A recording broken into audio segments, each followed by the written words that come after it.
All right, ladies and gentlemen, and photographers out there, we're going to do composition day 3 notes. All right, this is for your paper notes. Get out your paper notes and write this down. Rule number 9, keep subject sharp and blur the background. Have your subject in focus and blur other stuff in the background to draw viewers to the subject. So the example is, so you're looking through a window, the window is blurred. Okay, so the foreground is blurred, the background is blurred, but the bride's face is sharp. Okay, so your subject is sharp. So you don't always want to do this, but sometimes it makes for a nice effect. All right. So what I want you to do now is find a picture that follows this rule and paste it into your Google Doc notes and answer the question, what is sharp and what is blurred? All right. And then rule number 10, use tone. Use light and shadow to focus attention or draw attention away from your subject. Notice, by the way, all this stuff is about the subject. So, right, we blur stuff to make the subject stand out. So now we're going to use light and shadow to create tone to draw attention towards the subject. Write this down as well. There's 3 light directions that we can use. If okay, so if you're taking, okay, so here's, if this is my camera, okay, and the light is, that's kind of weird. So if this is the camera and the light is behind, I can't do this. My hands are backwards. Never mind. It's like messing my brain up. All right. If the light is from the front, it makes it sunny with high color. If it's from the side, it gives it depth and texture. And it's from the back, it makes it dynamic but kind of challenging. You get silhouettes and water effects and so on and so forth. So let's take a look. All right. So the light here is from the side, right? And so it creates these shadows. So all that light and dark is called tone. Okay, on this one, the light is from behind. I don't know if I guess it's from back here, and it also creates the tone. Although this one makes it a little bit, the subject's a little bit darker, so that's a little bit more challenging, right? So, but depending on if the light was like coming straight down, you wouldn't have the tone or the tone here. All right, use tone. Find a picture that follows this rule and paste it below into your Google Doc notes. Okay, now go back to your paper notes. Answer this in your paper notes. Write this in your paper notes. Rule number 11, use contrast. There are rich blacks and crisp whites and a wide range of grays. Okay, so if you have a bunch of rich black color but not a lot of white colors, you're going to have stuff missing from the picture and it's going to look dingy. Okay, same thing if you have a lot of crisp whites but not a lot of rich blacks, you're going to have it's going to just not look as vibrant, if that makes any sense. All right. All right. So the example here. So look, you have deep dark colors here. You have bright white colors here, and you have everything in between. So this picture has good contrast. This one, on the other hand, so you don't have anything. So look, you don't have any bright whites, and you don't have any deep dark colors. And so you don't have good contrast. So, and this is part of learning how to use the camera correctly, and it's part of having good conditions, just like a bright sunshiny day. So it's a little bit tricky to get. All right, so same thing.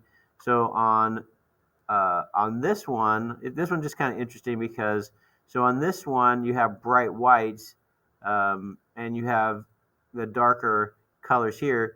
But then the face is shaded. So sometimes the reason we're showing this is because sometimes you have to pick and choose, right? So you can't see their faces. On this one, you can see their faces, but the blacks aren't as rich.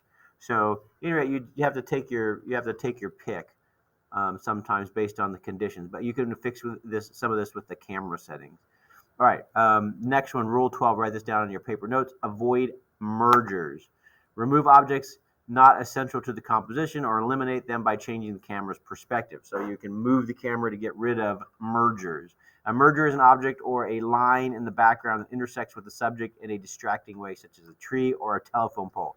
Okay, so the example is this, right? It looks like the tree's going out ahead, so you move the camera. Now this is silly. I don't know why this is here because this is a complicated, ugly background. So you wouldn't really move it from a merger to a complicated background. You'd move it from a merger to a nicer background. But anyway, that is a merger where you have like a line running right into the person. All right. When we cut people in half or trim their heads or feet, we've committed a border merger. So this kid got cut in half. this kid's feet got cut off. Okay, so that is a border merger. Okay, the ball got cut off, the frisbee got cut off, the elbow got cut off, another border merger. All right, find a picture that breaks this rule and paste it below. So I want you, for number 12, I want you to find a picture that creates a merger or a border merger. And then write down, like, what did they do wrong? So just so you know, this is and this are on your paper notes, and this is in your Google Doc notes. Okay. Number 13, use leading lines. You can use lines coming from the edge of the frame to provide a way into the picture. They make paths for the eye to follow to the main subject. All right, so the idea is you have a leading line right to the subject right there. You have a leading line. Now notice on this, look at all the tips that they're following. Look, the subject is in the PowerPoint. You also have tone, right? The tone creates light and dark.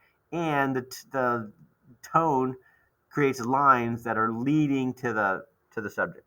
Okay, next. So you also have something that's an S curve. So you have this S curve that's leading to the subject right there. Right? One of the most common and graceful lines used in composition is called an S curve. So an S curve is a type of leading line. All right. So the path makes an F curve that also forms a diagonal leading line, right? So at any rate, so you have an S curve that's a leading line. That's interesting. So the interesting thing about it is the leading line. Let's look back here. Let's go way back, way.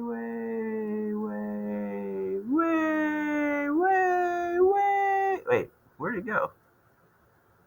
Oh, okay. So let's go back way back here to the rule of thirds. And the idea was, this is boring, right? But this is better because your eye looks like, oh, look, there's the bird and the shadow, and your eye moves around. Boring, right? But on this one, your eye moves to it. So for whatever reason, it creates like a sense of it's more dynamic with a sense of motion.